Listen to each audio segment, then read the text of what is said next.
मेरा 14 साला देवर मेरे शौहर के काम पर जाते ही मुझसे मेरी शादी की वीडियो मांगता। कहता यूएसबी दे दो, टीवी में लगाकर देखूंगा। मैं उसे दे देती, फिर वो अपना कमरा लॉक कर लेता। 1 घंटे बाद यूएसबी वापस करता और साथ ही 5,000 का नोट देता। पर अब मुझे शक होने लगा था कि उसके पास इतने पैसे कहाँ से आ रहे हैं। जब ही एक दिन यूएसबी देने के बाद मैं उसके कमरे में छुप गई, पर जैसे ही उसने टीवी पर यूएसबी लगाई मेरे होश उड़ गए, क्योंकि टीवी पर तो मेरी रात के 8 बजे जैसे ही एक खबरों वाला चैनल लगाया तो वहाँ कोई टीवी प्रोग्राम चल रहा था जिसमें भाभी और देवर आपस में मिलकर बेचारे शौहर को धोखा दे रहे होते हैं। मैंने एक और चैनल लगाया तो लगभग वहाँ भी ऐसा ही कुछ चल रहा था। मैंने बुड़बुड़ाते हुए टीवी बंद कर दिया कि आजकल के टीवी प्रोग्राम्स में तो इन्हें देवर भाभी और नंद भाभी के अलावा और कुछ मिलता ही नहीं लगाने को, बस हर तरफ देवर और भाभी के चर्चे होते हैं। मैं इस लिहाज से खुशकिस्मत थी कि मेरा देवर 14 साल का था और मेरा बहुत एहतराम करता था। अभी मैंने टीवी बंद किया ही था कि मेरी नजर वॉल क्लॉक पर गई। रात के 8 बज रहे थे। अब तक तो मेरे शौहर को आ जाना चाहिए था। 5 बजे दफ्तर से छुट्टी होती थी और वो 6 बजे तक आ जाते थे, मगर आज तो 2 घंटे ज्यादा हो गए थे और वो अभी तक नहीं आए थे। उन्हीं का तो इंतजार करते करते टीवी लगाकर बैठ गई थी कि थोड़ा वक्त कट जाएगा। मगर जब 9 बज गए तो मेरी परेशानी सवा नेजे पर पहुंच गई कि मेरे शौहर को क्या हुआ। कहीं उनके साथ कुछ बुरा तो नहीं हो गया। वो फोन भी तो नहीं उठा रहे थे। आखिर मैं अपने इकलौते देवर के कमरे में चली गई। वो सो रहा था। मैंने उसे जगाया और कहा कि जाओ अपने भाई का पत्ता करो, अभी तक आया क्यों नहीं। अभी मैं उससे कह ही रही थी कि बैरूनी दरवाजे पर दस्तक हुई। मैं भाग कर गई और दरवाजा खोला तो मेरा शौहर सामने खड़ा था। अभी मैं उसकी खैरियत पूछने ही लगी थी कि नजर उसके बराबर खड़ी हस्ती पर पड़ी और मेरी हस्ती जलजलों की जद में आ गई। वो मेरी सौकन ले आया था। मैंने दहल कर सीने पर हाथ रखा। ये मैं क्या देख रही थी? उसने ऐसा क्यों किया था? हमारी खुशगवार शादीशुदा जिंदगी को 4 साल गुजर गए थे और बस एक औलाद की ही कमी थी। लेकिन मेरे शौहर ने कभी इस बात का मुझे ताना तो नहीं दिया था और अब अचानक से शादी। मैं बेयकीन सी वहीं खड़ी हो गई और वो अपनी बेगम को अंदर ले आए। मैंने चिल्लाते हुए पूछा, आपने ये क्यों किया? अगर औलाद की इतनी ही चाहत थी तो मुझे पहले क्यों नहीं बताया कि मैं दूसरी शादी करने वाला हूँ? यूं छुपकर धोखा देने की क्या जरूरत थी? मेरे शौहर ने भी गुस्से से कहा, मैंने औलाद की वजह से शादी नहीं की, तुम्हारी हरकतों की वजह से की है। मैं दंग रह गई कि कौन सी हरकतें? मैंने क्या किया है? मैं तो हमेशा अपने शौहर की वफादार रही हूँ। मेरे शौहर ने अपनी जेब से मोबाइल निकालकर मेरे सामने किया कि ये देखो अपनी आंखों से, मुझसे पहले किस किस की बीवी रह चुकी हो तुम। मैं चकरा कर रह गई। इस इंकशाफ पर मेरा दिल चाहा कि जमीन फटे और मैं उसमें समा जाऊं। मैंने उसका मोबाइल देखा तो मैं चौंक गई। वहां मेरी ही कुछ तस्वीरें और शादी की कुछ वीडियोस थीं। मैं देखते देखते सब समझ गई कि ये क्या हुआ है। मैं आज से 4 साल पहले माजी में पहुंच गई जब मैं शादी होकर इस घर में आई थी। मेरा नाम महजबीन है। मैं अपने वालिदैन की तीसरी बेटी थी। हम 7 बहनें थीं और भाई कोई नहीं था। एक अब्बा अकेले कमाने वाले और बाकी सब खाने वाले। तो बड़ी मुश्किल से गुजारा हो रहा था। अब्बा ने बेटे की ख्वाहिश में बेटियों की लाइन लगा दी थी और अब उनकी शादी की फिक्र में अब्बा वक्त से पहले ही बूढ़े हो रहे थे। मेरी बड़ी बहन ने छोटी सी उम्र में ही घर के कामकाज सीखने शुरू कर दिए थे और अम्मा से सिलाई सीखकर अब्बा के बोझ को थोड़ा कम करने की कोशिश करने लगी थी।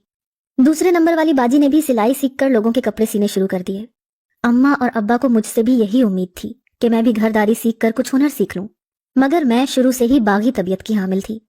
मुझे अपने घर का माहौल कभी पसंद नहीं आया था, जहां अपनी ख्वाहिशें मारनी पड़ती और एक एक चीज के लिए तरसना पड़ता था।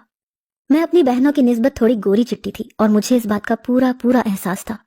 मैं अपनी माँ और बहनों की तरह एक गरीब घर से दूसरे गरीब घर में हरगिज नहीं जाना चाहती थी।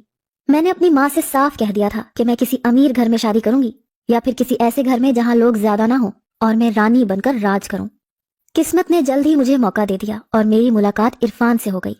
मैं अपनी दोस्त की शादी में गई थी और वो मेरी दोस्त के बाबा का रिश्तेदार था। उसकी खूबसूरत पर्सनैलिटी के पीछे बहुत लड़कियां थीं, मगर मैंने अपनी दोस्त से साफ कह दिया था कि तुम मेरी बात करवाओ इससे। अपनी दोस्त के जरिए मेरी उससे बातचीत शुरू हुई तो मालूम हुआ कि वो अकेला है, माँ बाप नहीं है, अपने छोटे 10 साला भाई के साथ रहता है और उसकी बहुत अच्छी जगह नौकरी है। मैंने सोचा मुझे इससे बढ़कर फिर कोई अच्छा रिश्ता नहीं मिलेगा। यूं मेरी दोस्त ने उसको मेरे लिए कायल करके हमारे घर रिश्ता लेने भेज दिया। उसका छोटा 10 साल का भाई भी साथ था। मुझे वो छोटा सा लड़का जो मेरा देवर बनने वाला था बिल्कुल अच्छा नहीं लगा, क्योंकि उसकी शक्ल पर साफ नजर आ रहा था कि वो अपने भाई की शादी से खुश नहीं है। मैंने सोचा बच्चा है, इससे प्यार से पेश आऊंगी तो वो मान जाएगा। मेरी शादी हो गई। अभी मेरा शौहर कमरे में आया ही था कि उसके भाई की चीख सुनाई दी। हम भाग कर बाहर गए तो वो सीढ़ियों से गिरकर चोट लगवा बैठा था। मेरा शौहर उसे अपने ही कमरे में ले आया और बाकी की सारी रात वो अपने भाई की दिलजोई में लगा रहा और मैं जलती रही। मुझे समझ आ रही थी कि वो लड़का अपने भाई की शादी से खुश नहीं है। उससे अपना भाई शेयर करना बर्दाश्त नहीं हो रहा था।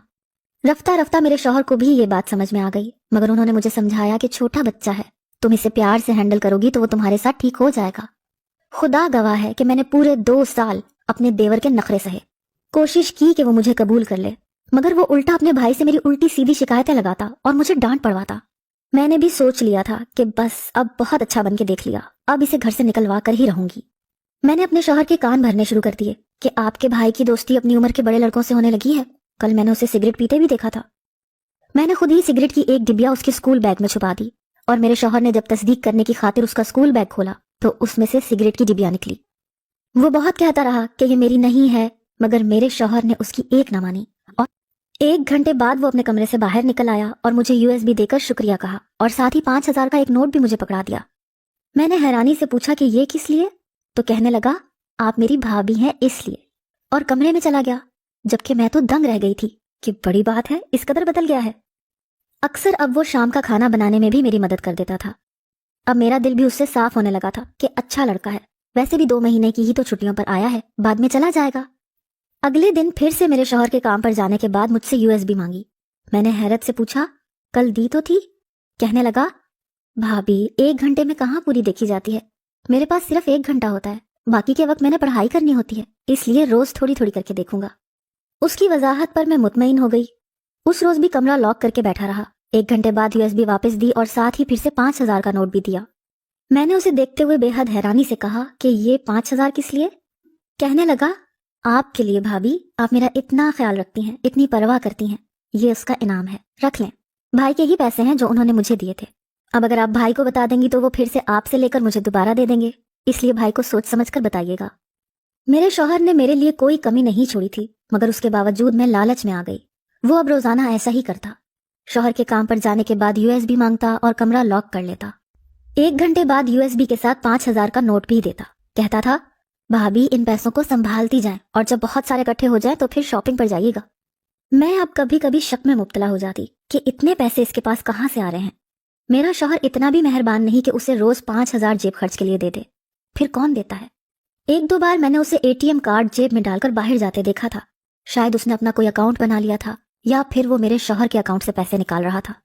मेरी समझ में नहीं आ रहा था, क्योंकि अगर पैसे मेरे शौहर के अकाउंट से निकल रहे होते तो मेरे शौहर को लाजमी पता चल जाता। अब मुझे उसका कमरा लॉक करके शादी की वीडियो देखना भी शक में डाल रहा था कि कमरा बंद करने की क्या तुक बनती है।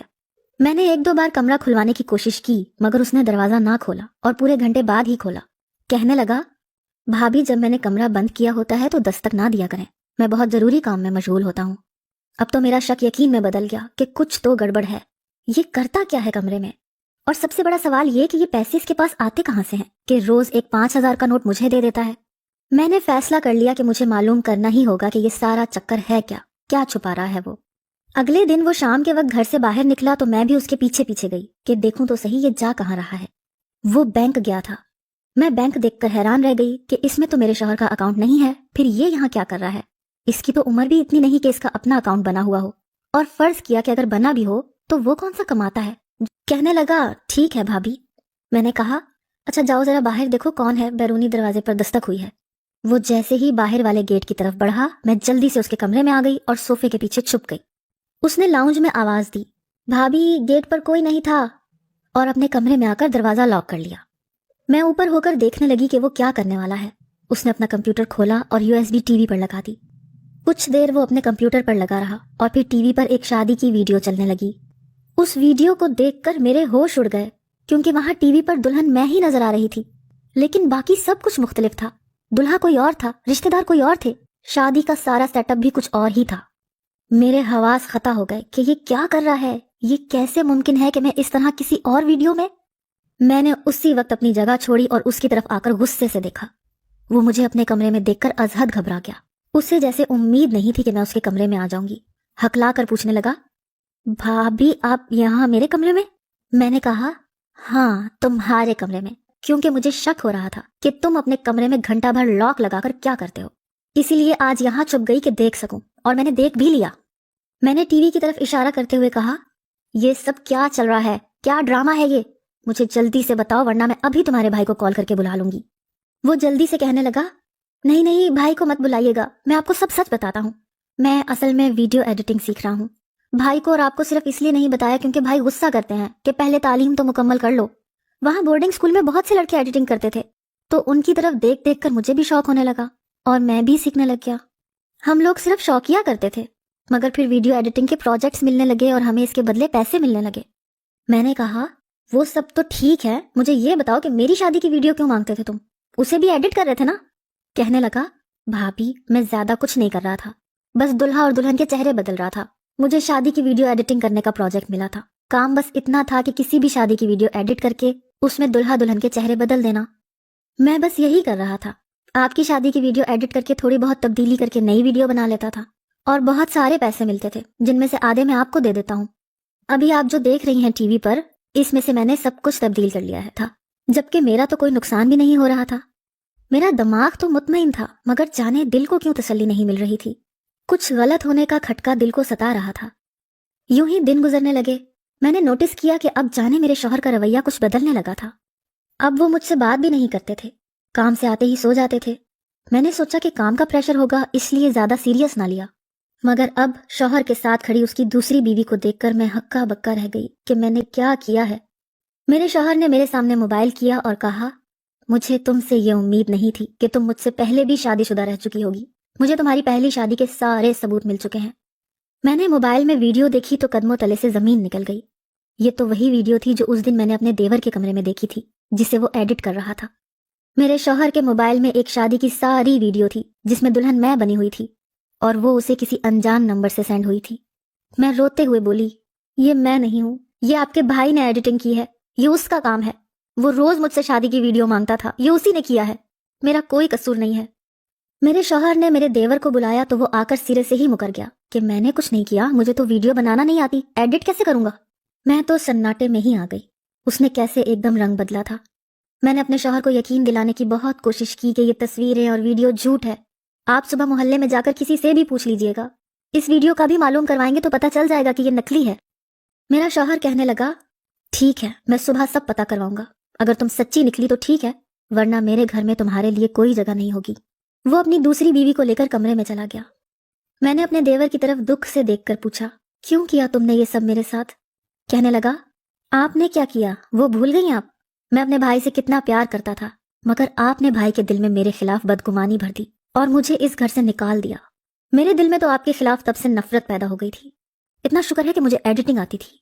मैंने कहा, तुम क्या समझते हो, एक नकली वीडियो बनाकर मुझे मेरे शौहर की जिंदगी से निकाल दोगे? सुबह जब वो तहकीकात करेंगे तो सब सच सामने आ जाएगा। वो हंसने लगा, मैं जानता हूं कि सब सच सामने आएगा। इसके बाद मेरा भाई आपसे माफी भी मांगेगा, मगर एक काम जो वो कभी नहीं करेगा, वो अपनी दूसरी बीवी को छोड़ देना है। मेरा भाई इतना अच्छा है कि वो दूसरी भाभी की जिंदगी तबाह नहीं करेगा। फिर आप भी उसी तकलीफ से गुजरेंगी जिससे मैं गुजरा था। आपको भी भाई को शेयर करना पड़ेगा। और हाँ, जो पैसे मैं आपको देता रहा हूं ना, वो आपके ही एटीएम से किसी और बैंक के जरिए निकलवाता रहा हूं। मैंने रोते हुए कहा, खुदा गारत करे तुम्हें, तुम्हारी इतनी उम्र नहीं जितनी बड़ी साजिश रचाई है तुमने। वो हंसते हुए कहने लगा, भाभी बोर्डिंग स्कूल में भी तो आपने ही भेजा था, मैं ये सब कुछ वहीं से सीखा है। मैं तो मासूम था, मुझे इस हद तक आप लेकर आई हैं। मेरी तो छुट्टियां खत्म हो गई हैं, मैं कल चला जाऊंगा। कल को अगर भाई को मालूम हो भी जाए कि ये सब मैंने किया है तो क्या होगा? वो नाराज हो जाएंगे, लेकिन कितना अरसा? आखिर तो मैं खून हूं उनका, मुझे माफ कर ही देंगे। आपसे भी माफी मांग लेंगे, मगर आपका तो नुकसान हो गया ना, अब आपको भी भाई को शेयर करना पड़ेगा। वो वापस चला गया था। उसने जैसे कहा था बिल्कुल वैसा हुआ। मेरे शौहर को सच्चाई पता चल गई, उसने मुझसे माफी मांगी, लेकिन अपने जज्बाती फैसले के पेश नजर दूसरी शादी तो वो कर ही चुका था और उस लड़की को वो अब तलाक नहीं दे सकता था क्योंकि उसका कोई कसूर नहीं था। मेरे देवर ने ठीक कहा था, अब मुझे सारी जिंदगी अपने शौहर को शेयर करना पड़ता। वो मुझसे अपना बदला ले चुका था और मेरे पास अब पछताने के सिवा कुछ नहीं था।